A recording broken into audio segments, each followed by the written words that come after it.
Hey, this is Max Alper, aka Parrotsky, and you are listening to Group Critique Fight Club.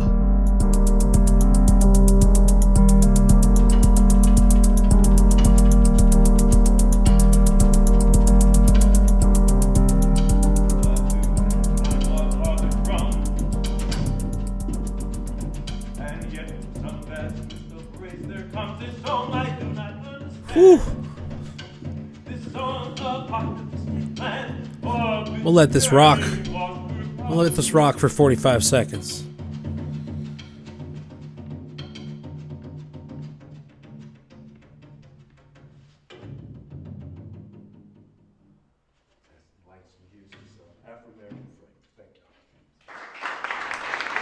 Yeah.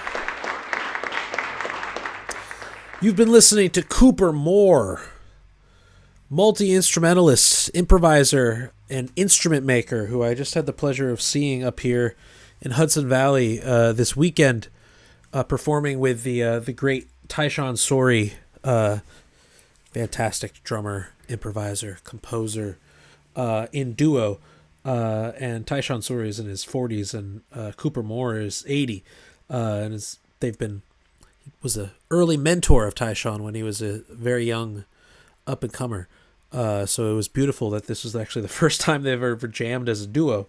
But he was making these amazing pieces with like homemade harps, homemade eru with like a kind of banjo head to it. It was fascinating. Sort of what do they call it? Like a monochord instrument, like a single string, big, massive bass string instrument that he was just hitting with various drumsticks that had a pickup on it. Good usage of contact mic amplifying objects.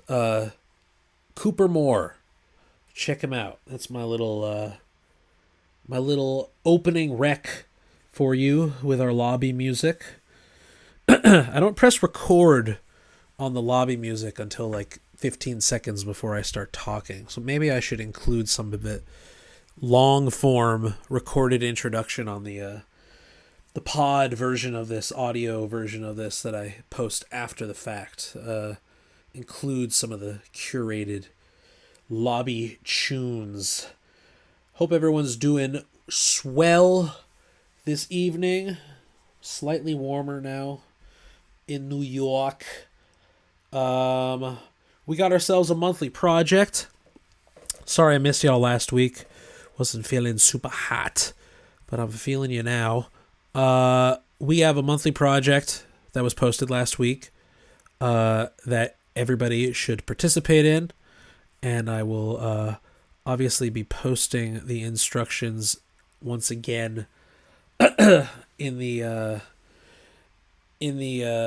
Discord as we get closer to it, but figured I might as well, as per usual, read off the prompt for y'all in case you missed it. It is due on Monday, March 30th, so you got two weeks? Yeah, 2 weeks. You got 2 weeks. So we got Silence plus Solo with our guest facilitator, David Moore. Really stoked to be having David Moore, founder of Bing and Ruth Ensemble, as well as a member of the ambient country group Cowboy Sadness. But David Moore, fantastic pianist and composer primarily, as well as a producer. I wrote for the prompt. One of the biggest symptoms I have noticed with gear acquisition syndrome is the itch we feel to fill the air with as much sound as we can by stacking all the tools in our arsenal on top of one another.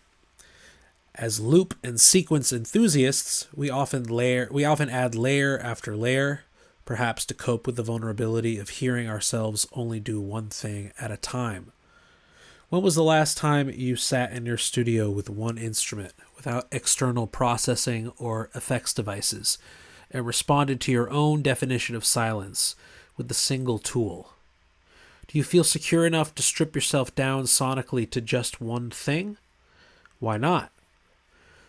Every so often, we need a break from this stack of gear in our studios and the hundreds of software instruments and effects we have installed on our computers, so that we can just get back to basics and remind ourselves that we are still musicians with only 2 hands, 2 ears, and 1 brain. And so with this project, we will do just that. For this monthly project, you are to record yourself responding to your own definition of silence for 5 minutes or less through a single take live performance on a single instrument without overdubs or live effects processing. Acoustic and electronic instruments are both welcome, but you can only pick one. You are welcome to add channel strip effects such as EQ, compressor, and other gain stages as a post-production mix, but you cannot add or subtract parts to this single take. So don't be making snippets of things and piecing it together in post. No. I want to see one long audio file, one take, okay? One waveform. And like I said, for this month, we are thrilled to have composer, pianist, and producer David Moore join us for the live critique of your work on Monday, March 30th at 7 p.m., the time that we are meeting right now. Go check out David's latest solo piano record called Graze the Bell, out on Revenge International. I remember David sent me the waves. I got the lossless waves early. He leaked that shit to me. I got the heads up on that. Very, very strong stuff. Big inspiration to me in the Parrotsky project. For any of y'all that have heard my music, you will definitely hear David in there. So, yeah. Do it. It'll be sick. It'll be fun. Participate. Join the Discord. Send your work to the monthly project thread. Easy as pie. On with your music. Okay, we got a lot of submissions because I was out last week. So I don't know if we're going to be able to get to all 9 of you that have submitted this time around. But because there was 2 from the previous one from 2 weeks ago. We have Karim and I think who was it that we missed at the very end? I know we had Karim missing. Oh, and Jose. Jose submitted something as well, and we hadn't heard his as well. So I want to hear those. We're going to start with those and work our way down. And if we don't get to everybody, if it's, if by the 8:30 mark, we'll see where we're at. We'll just get to them next week, No harm, no foul. That's the beauty of this queue. You know what I'm saying?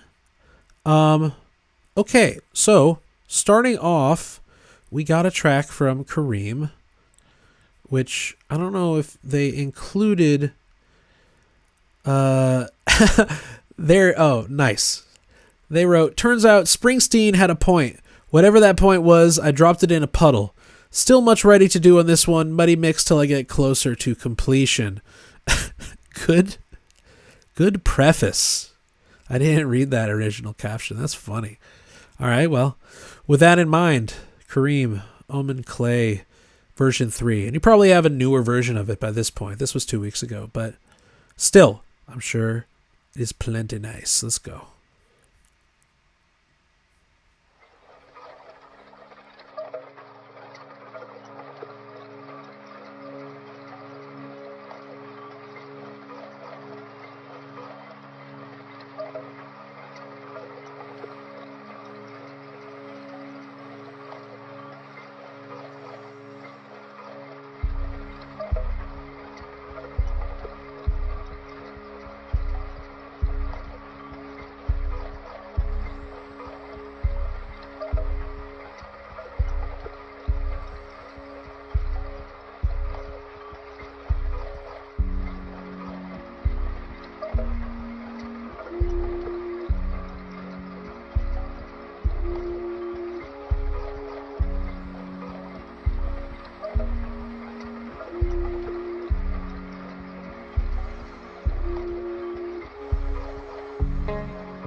Yeah.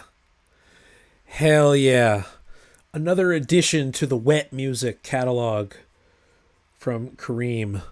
And like I said, I'm sure you already got a newer version of this at this point, and I can't recall what the version 1 and 2 sounded like as much beyond the muted guitar riffage we got going on here, which is a fantastic, it's serving, I think, alongside just the muted deep sub kick. The rhythm section is being carried by the muted guitar, dare I say, asking for at one point a time delay on that, playing with the muted percussiveness of that, adding some sort, even a slapback, not even a true delay, just a one repeat on an interesting sort of rhythmic division that you could, I would say, like kick the pedal on for one sort of growth in this, because really that's my biggest gripe here, is that it introduces everything and it stays there, and then by 4 minutes we're out, and I'm not even necessarily saying like write a song out of this, like go to the chorus or something like that. No, I'm saying like it's cool for this to be a minimalist piece that remains on one hook and just kind of like slowly adds to that. It would be very much a continuation almost of like Rhys Chatham, like the minimalist composer that wrote pieces like Guitar Trio, in which it was just like he was just inspired by like the Ramones to make like a single open E power chord, an avant-garde composition for like a band of up to 10 people at a time, just all going bum dum dum dum dum dum dum dum dum dum with a drummer and a bassist. Like it's like the Guitar Center's worst nightmare type of piece, but as a conceptual composition. And it's true minimalism, like you can't argue with that here. And I feel like you're kind of using the like poppier 80s sort of approach to like that muted guitar tone and as a vehicle for this similar type of minimalism here, you know what I'm saying? And so with that being said, like true minimalism is more patient. You can't get it done in 4 minutes. This is a proof of concept for something that's got to be way more patient. Not even 4 minutes. This is not even 3 minutes. So there you go. This is we need to take our time, it doesn't even, it shouldn't be like a looped guitar piece in which you're just adding sort of elements of like, there could be like a separate guitar counterpoint that comes in at some point as another layer, but like not even needing to change the chord, like could be just like harmonizing on the counterpoint, on the offbeat to the main sort of riff and chord progression you got going on here. You could also modulate, go down a fifth, go down a fourth, you know what I mean?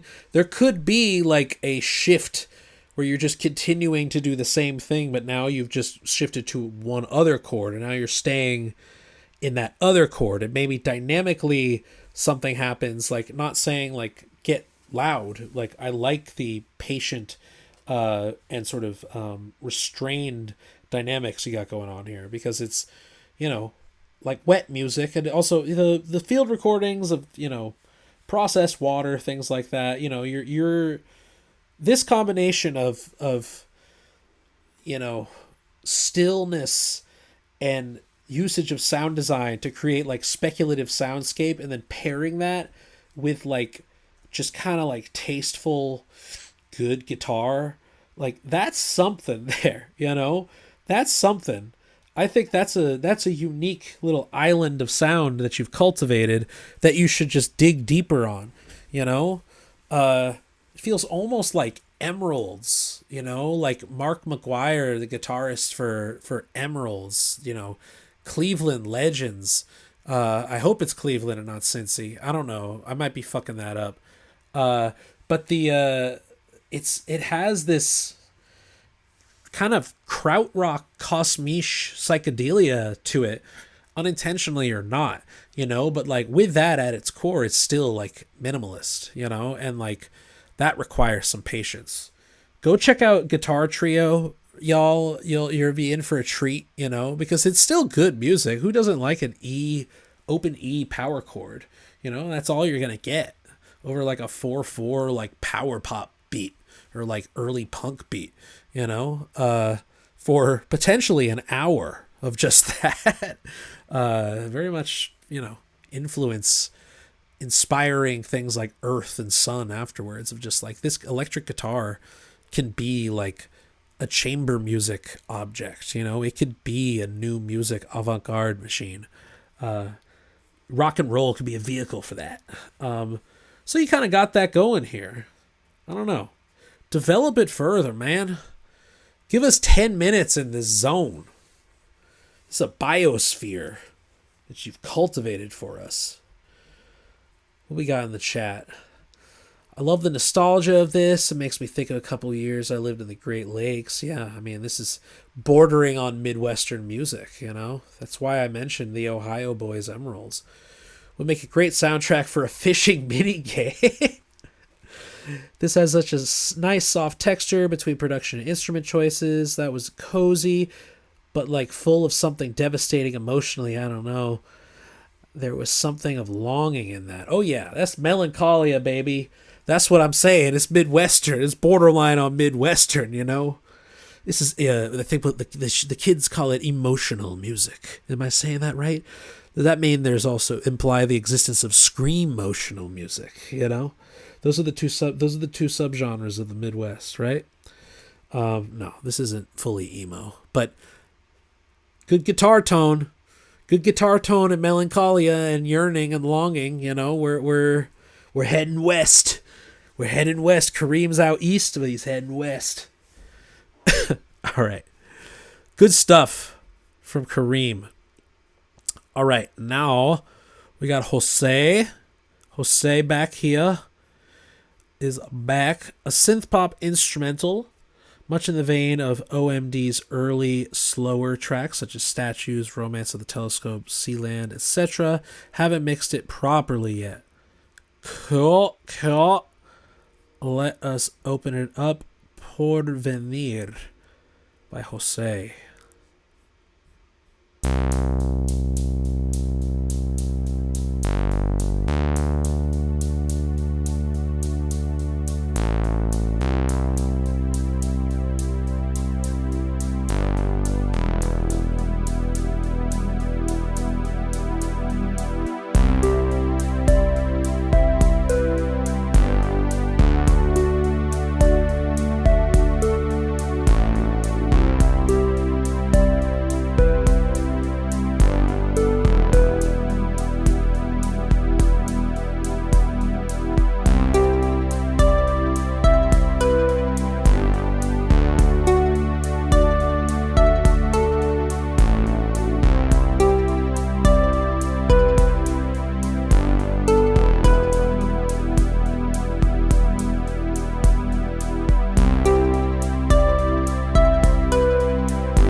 All right. Very nice. Very nice, man. Talk about longing, you know? This gets right to the point, you know? We got some nice pads, you know? Fat ass bass. Fat ass bass providing us, you know, with the origins of the beginning of a counterpoint that is then countered by the plucked lead here, you know. Drums keeping it simple, you know. Might I add a secondary melodic instrument of sorts that, you know, as much as I enjoy this, and we could talk about mix ideas of how we can make this sound a little less in the box 16-bit, 8-bit sort of like, you know, rudimentary synthesis, because like I know you're going for 80s sound here, and we can definitely emulate that and saturate it and take this way out of the MIDI zone, really make it sound like hardware. But I mean, okay, yeah, Condard, you are a literal chiptune Game Boy artist, so you love the dryness here. I am going to rebut that and say we should produce this and really create the illusion of VHS. You know, really create the illusion of some sort of tapiness, saturation, warbliness, analogishness, hardwareness to it, you know, because it all sounds like primitive FM, you know, it all sounds like DX7 and Juno, and it definitely has the early video game music sort of nostalgia to it as well. But what I would also say, if we were allowed to go beyond the synthesized instrument, I would prefer to give this the Angelo Badalamenti treatment, and this also relates to the mix in yes, like Breathplay said, like gated reverb the shit out of those drums, put the reverb, put the drums, put everything through the emulator of that Alesis rack mount digital reverb from the 80s that everybody used, that gave them that cool, like cold gated sound. I don't want analog anything from that, but I do want this saturated hardware primitive digital sort of sound that was very common of the outboard gear in the 80s studios. But to counter that with to counter our lead melodic instrument with some sort of horn, sax, muted trumpet, even, you know, like laying into a bit of the cheese, but also the like kind of like sheer romanticism of it all by having like, look, I'm gonna fuck with me on this. I'm gonna play a couple moments of the melody and just like imagine me humming as a saxophone or something here. Hold on. I'm just skipping ahead. Come on. You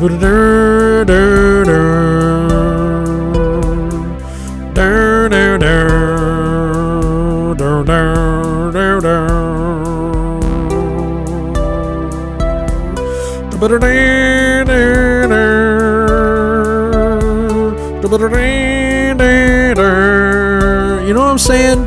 Something countering our lead, maybe second half only. Someone's got to fuck with me on that. Come on. Like, I can't be the only one that's imagining Badalamenti treatment to this. This is very library music vibes in a good way. Yeah, no, I do agree. The CD-ROM reference specifically really, really hit with me. I hear the vision. Okay. Some people hear. Now just imagine that like cloaked in digital plate or gated verb. And you'll know what I'm talking about. Drums, I think we can definitely give like a sort of tapier, like grit to them. The snare could be like, you know, like more mid punchy than high and bright. You know what I mean? Like almost a digital kind of compression that would give it a more kind of bit crushed sort of sound at the end of the day, like a down sampling slightly of the fidelity of the snare, to, for the sake of saturation and punchiness. But the in general, I think the mix is where you're going to like really find the identity for this piece. This goes for everybody. Mixing is like doing the final draft of your essay. You've written out all your materials. You've done one take at it, of edits and things like that. But now you're, finalizing everything for like turning it in. You could remake a paper. You could remake a song entirely in that post process. Not even re-recording anything, just an arrangement alone. It's kind of like, anyways, it's like conducting, even though the orchestra is playing someone's composed music, it's the conductor that has the final say on how that's presented, That's what the mix is. Anyways, good old synthesized CD-ROM nostalgia here. Give me some of that Baby Audio tape VHS emulator that they have. Anybody have Baby Audio plugins? They're very powerful. They're expensive, but they're very effective if you're going for certain things, especially anything for a film score that requires some nostalgia core to it. All right. Moving on. We got something from Peace and Understanding on I got Peace and Understanding coming down with a track in a few. But first we got Kuku. Excerpt from a live that I played on Sunday. Feels complete on its own. Beep beep beep beep beep beep beep. Okay. That track, Zmiana Planu. Let's go.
Hell yeah.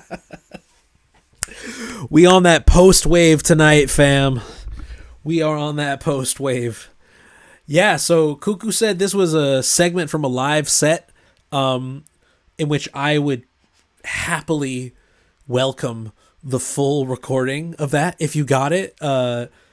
Hearing this as a 30 to 45 minute performance, I'm assuming like semi-improvised tempo modulation and live sequencing and chopping of sequences into various meters, odd and even.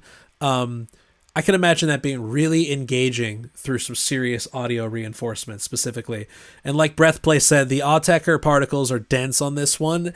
It would be really nice to go like full darkness, like how Autechre did on their last tour, where it's just in the complete darkness, like just allow sound. It has this very, I know it's performed, but it has this very like acousmatic sort of feeling to this, or like if we could expand on this from a stereo perspective, like a spatial perspective, because right now it felt very mono, very centered.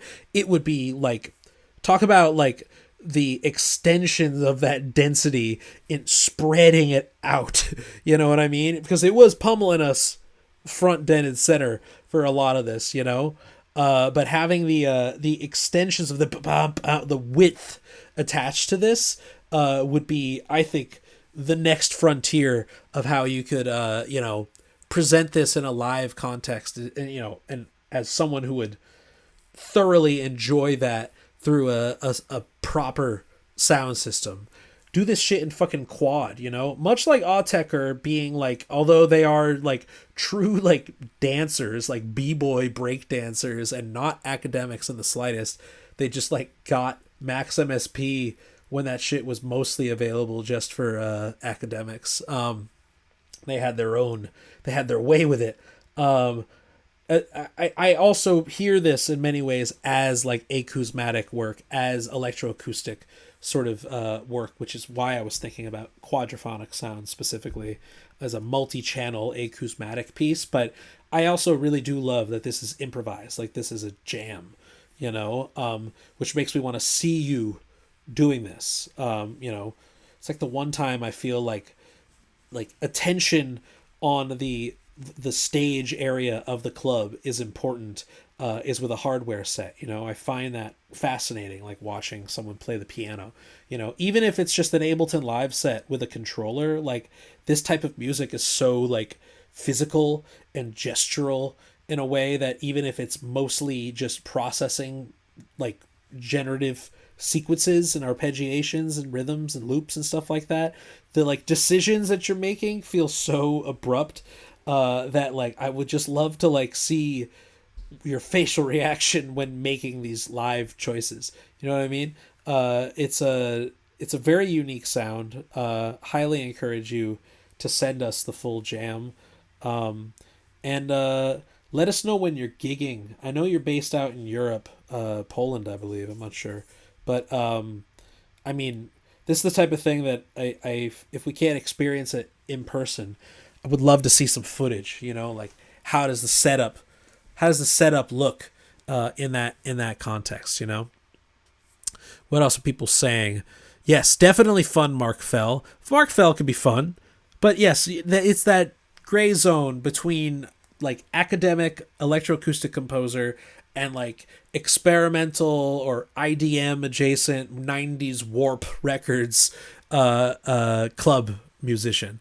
What else do people say? Got that 2G edge network glitch vibe to it. It's absolutely corrupted data going on here. You said this was a live set, right? This is wild improvisation. Seems very suited for performance. Absolutely. I would also love to see some people moving to this. Like this would be primo material for an experimental choreographer. I love the pairing of experimental electroacoustic music and movement. Very nice combo of things. God, I want to look up the pictures of trains and write a manifesto. Listen to this while melting down in Mercury retrograde. My autism is engaged fully. Same here. I think for everybody here, we feel that. Breathplay says, weirdly, the ending feels a little abrupt. If you want to publish this as a standalone track, I would throw up a little reverb at the end. Yeah, I don't know if it's actually meant to be standalone. I think this was just a cutting of an excerpt. I don't feel like this was the end of the jam.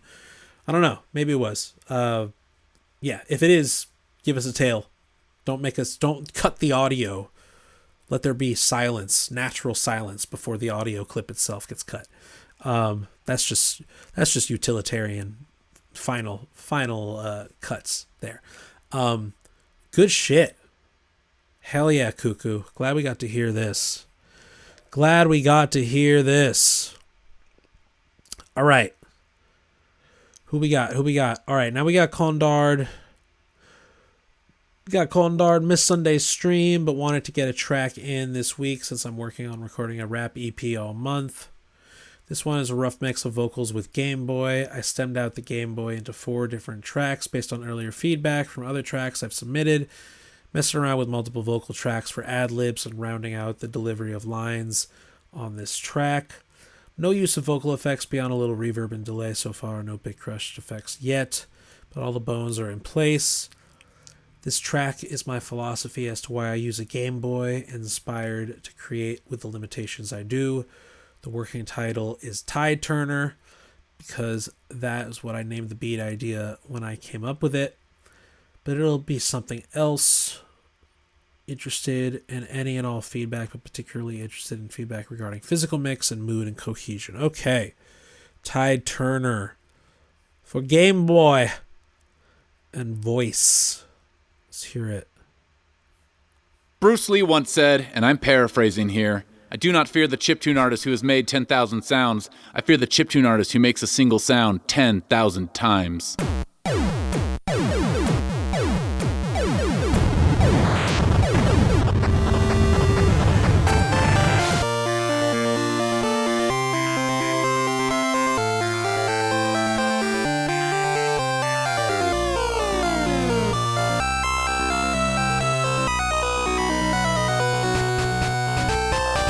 When I was 7, my favorite thing was my Game Boy. Miracle pocket technology I called my own. It brought me great joy, and I fantasized about light-up screens and endless batteries. Eyes closed, headphones blasting, a game pack masterpiece.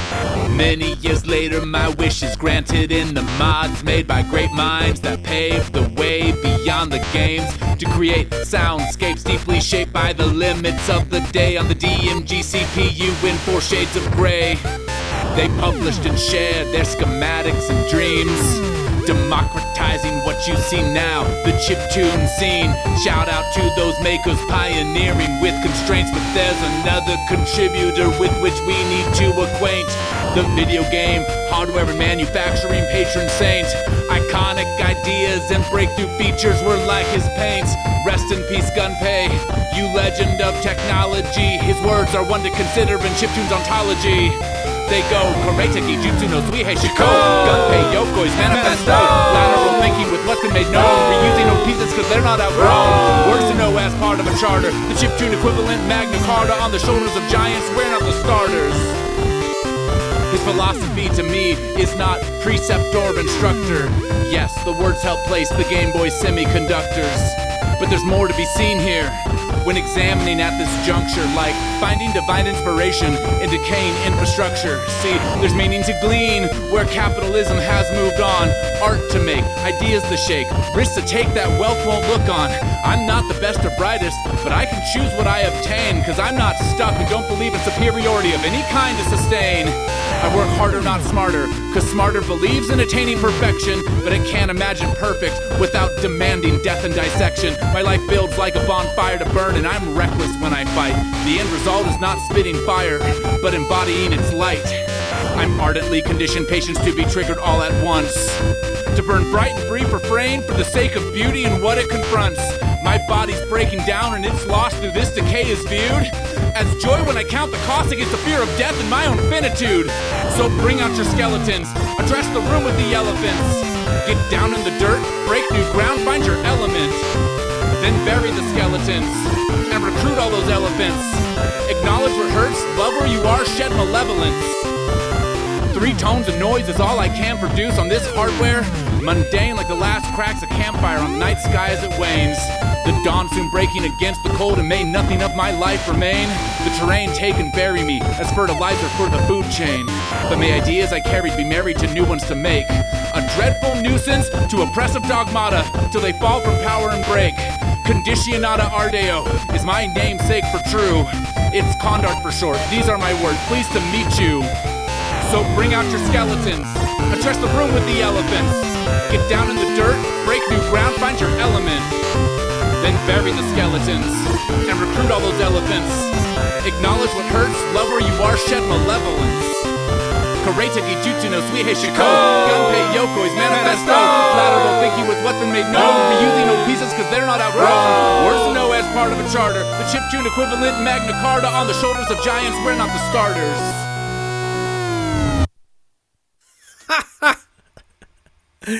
Man, I don't know if there exists a chiptune rap track that has used the word ontology before and has also been this just quite literal call to action that covers a variety of topics from planned obsolescence and death of innovation, risk taking, and the honoring titans before you in this specific niche. Good stuff, man. I mean, like you clearly have found your niche here. No one can hate on finding the specific topical and musical sort of zone that you want to inhabit here, and you're really doing quite a bit here, man. I think it just brass tacks, like musical delivery and vocal delivery here.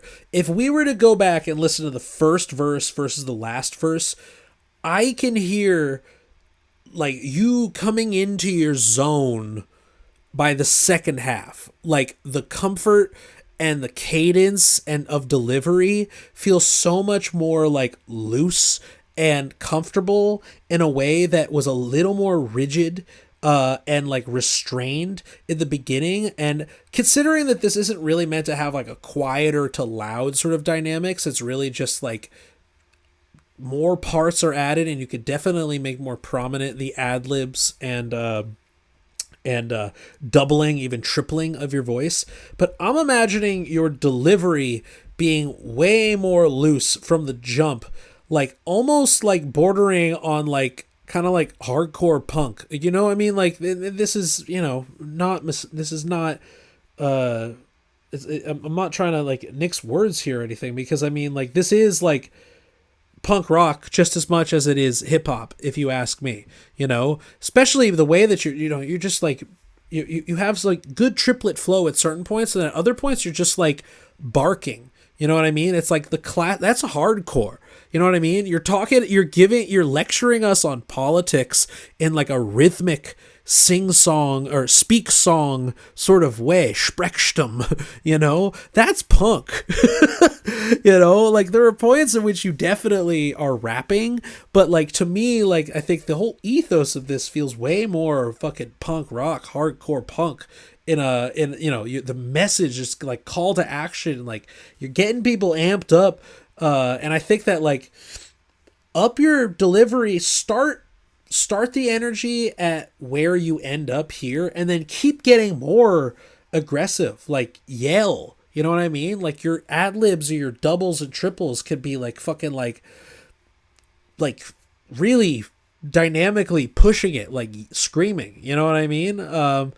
I think that it's like, it's almost like this, like, I don't know the tone that I'm trying to think of as far as like rap goes, because the flow is there. I know what you're going for. You know what I'm saying? Like it's your rhythmic dictation is there, but that's not enough. Like we need like swag, and you fall into it by the end, but we got to like start there and then like even get more comfortable. This is the type of thing that it's just like record a bunch of takes. Like this is the classic case of if you did like 2 more takes of this, you'd really like notice the change in your tone the more you're like just like kind of getting used to it. You know what I mean? And getting comfortable in the delivery, but I feel you on what you're doing here. And I'm hearing the vision by the very end as far as like how this is all supposed to sound, you know? And then we can talk about mix ideas once you get to that point. But like right now it's like vocal energy gotta be like, we gotta up the ante a little bit there, and stay there, keep getting more, you know? Just imagine like how you would do this with an audience that is feeling you. Imagine you at MagFest or whatever the hell you were at a few months ago doing this stuff, you know what I mean? Like in the chiptune community, you know, like people would be feeling you. You would be yelling a lot more than you'd be speaking. It wouldn't be rigid. It would be loose, you know? You'd let that moment sort of, you know, glide over you, you know? So try to like emulate that comfort. You know, you got your people backing you up spiritually in the booth with you, you know? I did 3 takes 2 days ago, and that's all. This is really helpful. Thank you. You got it, man. We live it. We listen. We got eclectic. Nothing but eclecticism here on Group Critique Fight Club. Loving this shit, man. Good shit.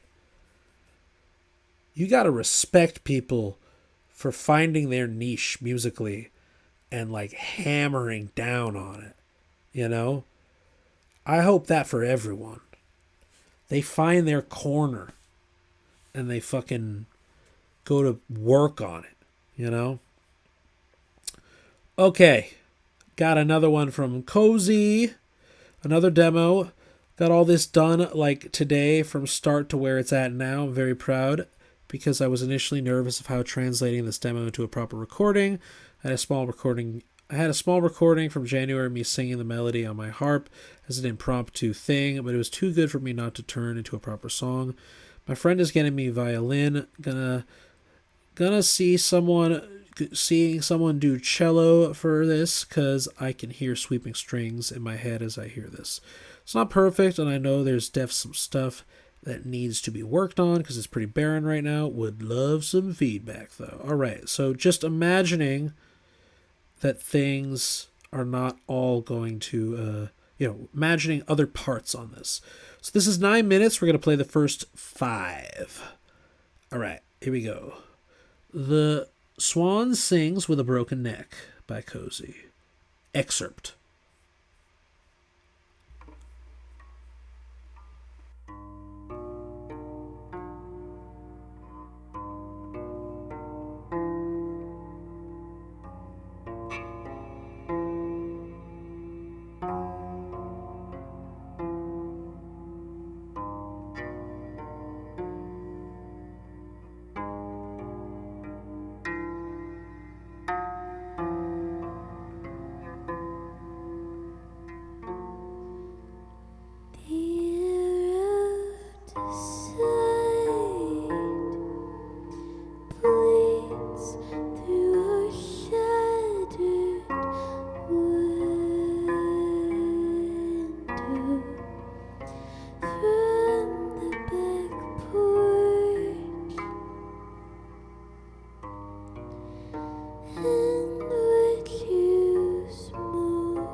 Run barefoot through the woods.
Yo.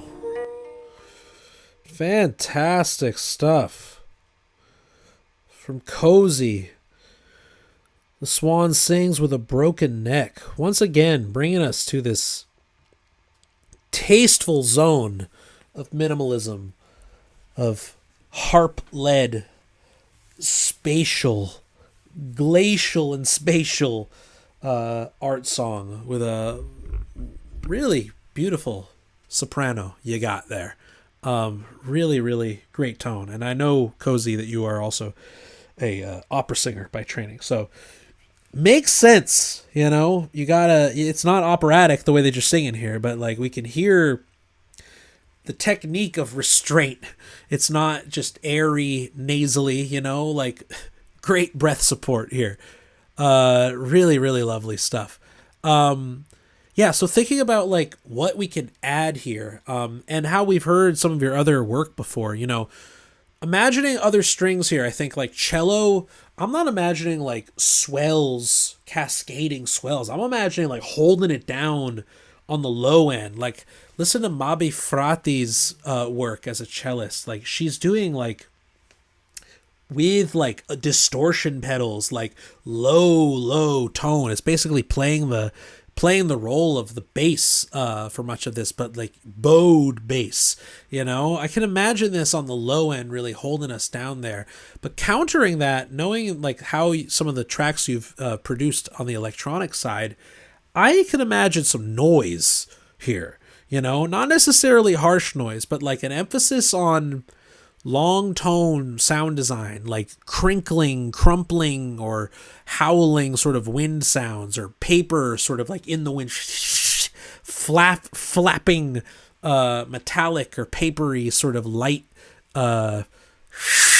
shimmering sounds going on in the wind or something, you know, like really like it will create space. It will draw our ear towards like a speculative or imagined world that this is taking place in, beyond strictly the cave that you've created here via the reverb, you know. And that's something that I talked about last time. It's just like I think the amount of time-based effects, like it would be cool to end there, but I'm not, I feel like we could start in a drier, closer place with less verb and delay from the jump, you know what I mean? Because like some of this intimacy of just this, like the space and the imperfection of not playing it perfectly to a click on the and you know the sparseness of some of the harp, I would really love to hear that more in a more intimate way, you know, like dry, like in a smaller room, and let it expand into the cave, you know. And with that, like some other sounds coming into it, you know, from an electroacoustic side, like I think you're not afraid of noise. We've heard some of your electroacoustic sort of song productions before, and you experiment with concrete and noise all the time, you know. So I would find a way to gently bring that into the fold here to counter what is otherwise going to be, I think, a very full sort of chamber art song of sorts, with you know, combining this with a cello and violin part, you know. Violin can play a more counterpoint to your voice, you know. we have a melody and a counter melody of sorts, like remaining in the high end or at least the alto sort of register of things. I think would be really nice, and then countered that with a low end, long tones, playing us really into the chord root of the chords for elongated periods of time with the bow on the cello. Sprinkle some noise in there, some weird dust, some wind, some crackling, some ash. You know what I'm saying? And we're cooking with gas. Good stuff. What do we have in the chat here going on here? Imagining this being played as I sit on a dock watching the water go by. When the rhythm changes in the last half, I feel like it would be a great time to introduce the cello. Yeah, definitely start harp. Bring in cello second verse, lead us to there, The reverb effect building up over time in the background and realizing is really cool. Like in and of itself deciding what to hold on to and let go of. Like time itself deciding what to hold on to and let go of. Yeah, I still feel like there's a lot at the beginning though. Maybe easing into that a bit more. This is captivating. I like how raw sounding the strings are. I agree with the raw sound being nice. I love when the string buzz. Yeah, that's why I want it drier at the beginning, because there's just some imperfection to like the architecture, the mechanics of the instrument themselves that's really charming, just from a timbre perspective. You rarely hit the root of the chord throughout the song or make use of the bass at any point, but maybe that's the second half, but I love how it strained the bass. Yeah, I think it's realistically it's gonna stay there, and this is where the cello can come in. The Breath Play recommends Alabama Freak Folk label Sweet Wreath for examples of how you can incorporate acoustic and acoustic-ish noise into music like this. Good call, good rec, good stuff from Cozy. Very much enjoying the developments with this project. All right, we got a track. First time from Peace and Understanding. Televandalist. No description. Good. Televandalist from Peace and Understanding. Let's see.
Nice. That was fun. That was fun. First time submission from Peace and Understanding. What do they go by? What do they go by on SoundCloud? DJ No Civic Sense. Okay. Good to know. Good to know. Now, this was great. You know, I'm imagining one other guitar part or something. Like, I felt like it unless it's an instrumental beat for somebody to rap over or sing over, if we want to keep this instrumental, I feel like the halfway through the main beat section, you know, it starts to feel like it's dragging on a little bit. Not that this is too long, but like something's got to happen. You know what I'm saying? So I'm just thinking about how we could do that. It seems like an evening of counterpoint, you know, point and counterpoints going on here, melody and counter melody. You know, because the lick you got going on is so nice here, but it is playing the role really of rhythm guitar. You know what I mean? Halfway through that, we could introduce a lead. Is all I'm saying, and then it would absolutely justify the duration we got going. You know, that'd be my only thought here. I don't think it needs to be like a song by vocal standards. You know, I'm definitely feeling this as a looped instrumental. You know, but it's like the beat is creating that much more of a foundation to like jam on as a guitar. You know, like to have more fun with it. So that's what I would do, is just like find a way to have more fun with it from the guitarist perspective, you know. It's like treating it like we got a live loop going, and now I'm going to play over the loop that I just made with the guitar, you know. It's not overthinking it, I don't think, to just like have that as a secondary part for that, because what do we got here as far as length of this goes? It's almost 3 minutes, you know. And then the intro and outro of it, I do love just kind of like the construction and the deconstruction of the song here. You know, the like little hints of experimental sound design we're sort of having with this sort of like stretching and springiness you got going on. But like the majority of the song is this big rhythm section, you know? And so I want to treat that with like a little bit more playfulness, you know? Let the guitar jam a bit, you know? Let him jam. Hold on, I feel like I gotta let my cat out. Let me see, one sec. He was asleep before. Oh, you gone? You gone now.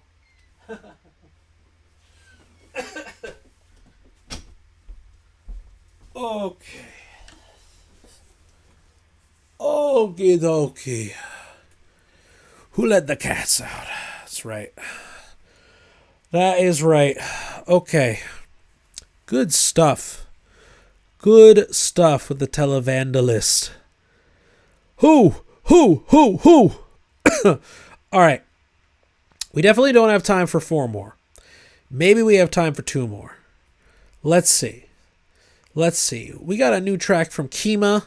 Another first time submission. You know, I'm prioritizing the newbies this evening. That's good. That's what I want to see. Welcome, Kema.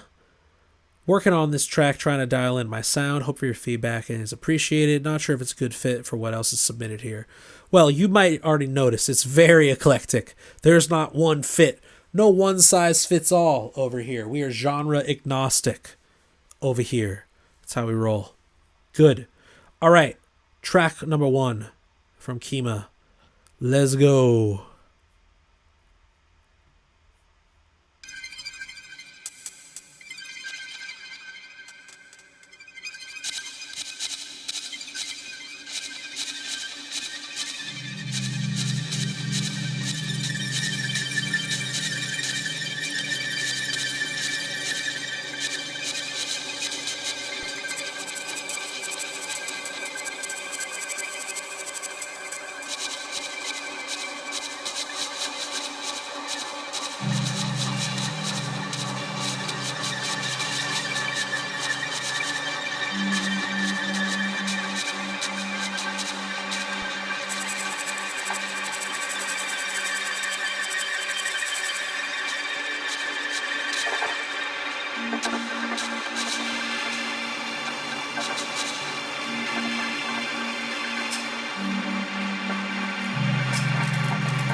Yeah. Fucking A. Welcome to the party. Kema. Lo siento. Lo siento. Mi español es terrible. I used to live in Puerto Rico, and my Spanish has gotten worse since I have moved away. Yo, this is some fire right here. I am all for new frontiers of experimentation in dembo and its various as its various children, mumbaton, reggaeton, all these different tons, things, tons. You're probably a fan of Arca. Do you know the work of Kelman Duran? Because he is my goat of experimental, forward-thinking, instrumental Latino urbano, as the charts might call it. Kelman Duran, he's produced for fucking Beyonce. Okay, good. He is a huge influence on you. Good. I can hear it, whether inadvertently or not. At this point, he's inspired so many people that there are children of Kelman who might not even know who he is. Which if you look up his fucking Boiler Room sets, the dude does not use a controller for Ableton Live. He's doing a fucking touchpad mouse Ableton Live set with the fucking unprotected MacBook at the decks. That's it. Plugged in via the aux cable to the DJ mixer. Some wild shit. Egregious, I might say. Because it sounds fucking great, but that goes to show, like it's just about the selector, and when he's working on a live set, including other people's tracks, paired with his own, having it run through Ableton, it's a fascinating process to see. How does one protect a Mac? I don't know, with a case, something like that, on stage. Just with bring a fucking some sort of protective case. I got to see him in New York City. I live in Minnesota. I took the trip out there. Was it worth it? Absolutely. That is worth it. That is 100% worth it. I was first sold on Kelman Duran because I'm friends with Sarah Skolnick, who records and DJs on the name Rio Bamba. She lives in Texas now, but she lived in New York forever. And she's a fellow masshole like myself. She put out a record of Kelman Duran. I think it was 13 Steps was the one that came out on her label.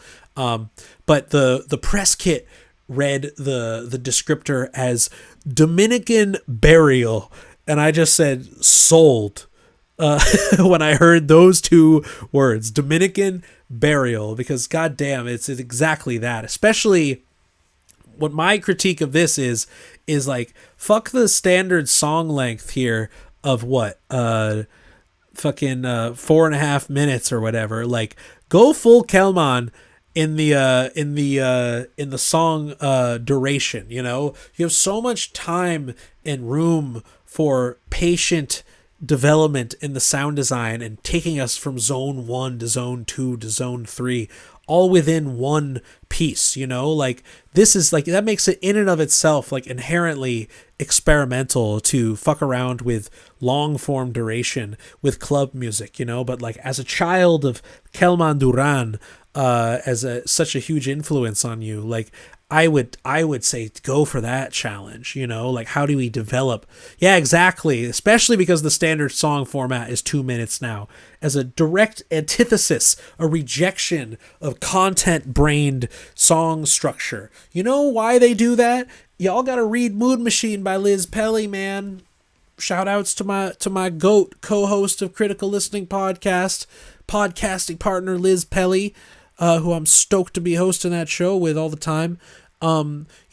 She got down to the bottom of that shit in the book, like, you need someone to stick around for the first 30 seconds in order for that play on Spotify to be monetized. So what do? You get to the good stuff of your pop song faster. That's why things start with a hook. They don't start with an intro into a verse. They start with a hook, because just like a fucking YouTube video, they need you sticking around and not skipping ahead for at least the first 30 seconds. And so song structure, once again, is adapting to the technology, just like the way that we originally did with vinyl and tape. Obviously, like, song structure was informed by that, but we're at the fucking bottom of the barrel right now. If we have all the time in the world, we're no longer limited by the constraints of fucking audio technology, as far as like limiting our capacity for more depth to a recording length. No, we're going in the fucking opposite direction, because an algorithm is informing us for the attention economy. It's fucking stupid. So anyways, this is good ass stuff, Kema. I think you should emphasize like developing this more patiently, and laying into moments of just purely sound design and spatial sort of development of like world building, you know what I mean? That would fit right in the Kelman Duran canon, and with that challenge of like, what do you do with if you had to make an 8-minute track with this sort of thing, that sort of putting yourself in that, in that position, can lead to even more of an island of sound that you're cultivating here, you got Kelman in one corner. You know, there are other corners we can explore and combine it with. You know, more noise, more like, you know, non-linear, or rather linear sort of phrases rather than looped phrases and things like that. You know, finding ways to take us out of the loop and the grid, potentially entirely at certain points. You know, removing the rhythm section and leaving us with just the air and the space for a little bit. You know, because it's got lore. There's darkness here. It's good. You know, let us dwell in it a little bit longer. You know, be patient with that shit. Good stuff. We got some heat this evening, y'all. All right, we're going to do one more this evening, and then the final two of this queue will be added to next week's top of the queue. Hope that's okay. Hope that's okay with everyone. We've been on almost an hour and a half. Always good stuff. You guys got to eat dinner. I got to eat dinner. We all got to eat dinner.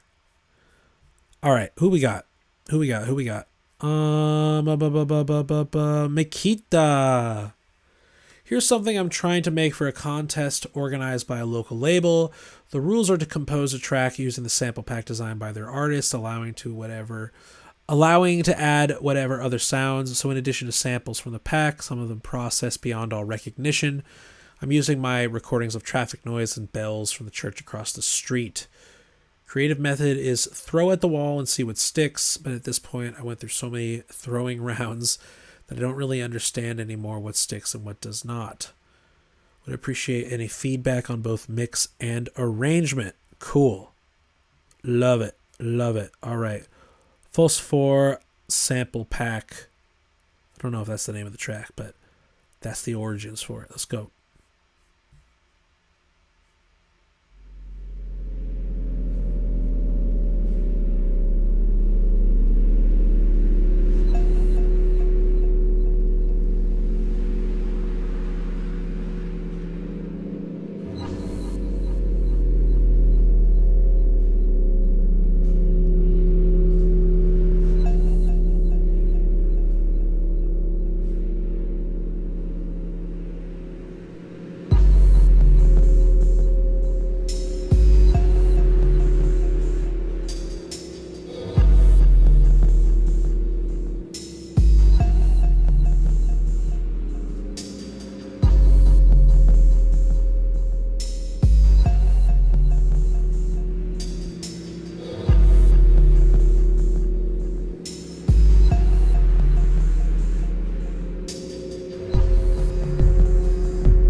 Nice.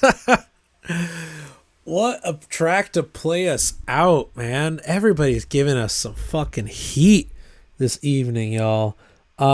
This was fantastic. Right off the bat, just kind of like this EBM meets down tempo, almost like rainforest spiritual enslavement sort of level of like murkiness and darkness in a slow tempo and space, usage of the dub techno delay here as like, really like on the pitched toms and the cowbell that we're hearing here, it had this ancient sort of aura to it, but then it explodes like dynamically, like opens up into the light, the light of God, the fucking church bells basically playing an arpeggiated melody. Like I'm hearing a melody out of the sound mass there, but it's also the brightness of the metallic clanging going on here, sort of like is this yin and yang moment that occurs where we just emerge up, we surface up into the sunlight. It's a really nice sort of compositional arc here when you're not trying to overdo it as far as section goes. It's really just an A section and a B section, and it takes its time, as good down tempo does, just kind of like laying in the loop for a little bit, to really let us enjoy the sort of patience of slow repetition here. Yeah, good call, breath play on the Fatima Al-Qadiri sort of sounds here. I mean, like, it has I mean, I don't want to make it seem like Orientalist here, but I mean, like, much of like sort of Muslim gauze sort of approach to like sampling of sort of let's say non-Western percussion in general. In that case specifically, Middle East, North African drum loops and stuff. And I mean, I don't think this is pigeonholing it into like one sort of regional sort of influence here, but it just has this non-Western sort of ritual or trance-like, not in trance music, but like literal entrancing sort of element to it that I thought was really interesting, and then to like shift that suddenly into like a much brighter sort of section here, I think it works well as a contrast and just as an A section and a B section. It's a good structure here. Muslim Gauze was informed by Age of Empire era video game scores, so in the way this is too. Yeah, well, there you go. Yeah, definitely the Civilization 3 drums, reminds me of Masakorman, especially. He had some 100 BPM tracks that were weird samples and mallets for sure.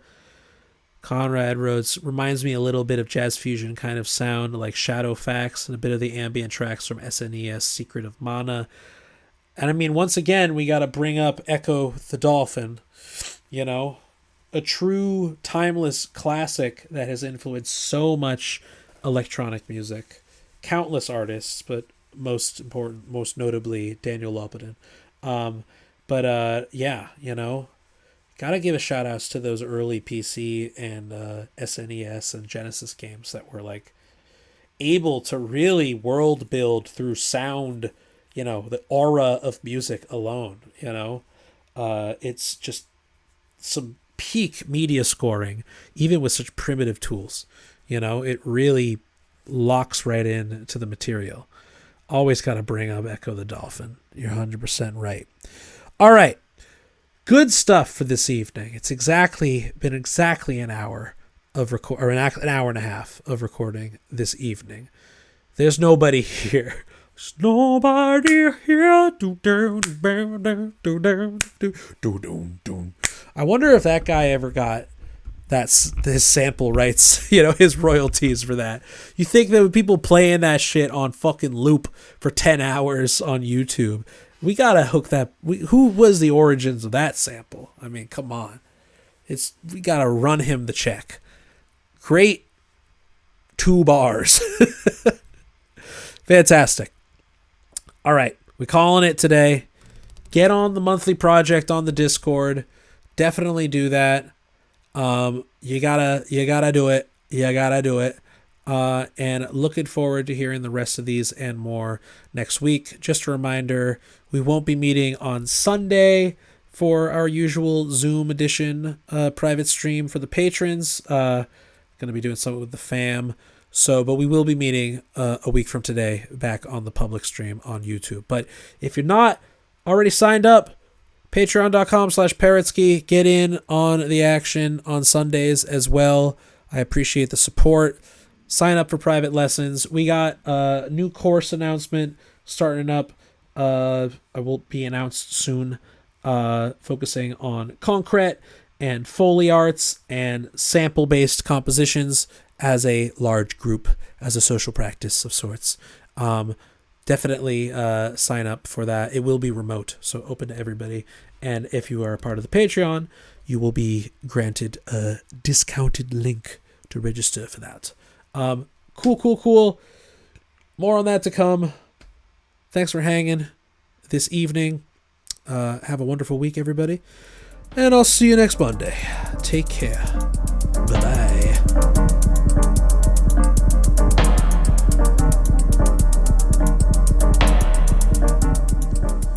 Thank you for listening to another edition of Group Critique Fight Club with me, Max Alper, aka Parrotsky. You can sign up for the Patreon at patreon.com/Parrotsky to get access to our Sunday Zoom school on top of the regular live public stream. Public stream takes place every Monday at 7 p.m. Eastern. All are welcome. And you are listening to the track Atop Alpdog Mountain, Ja Plays Pokemon Go by me.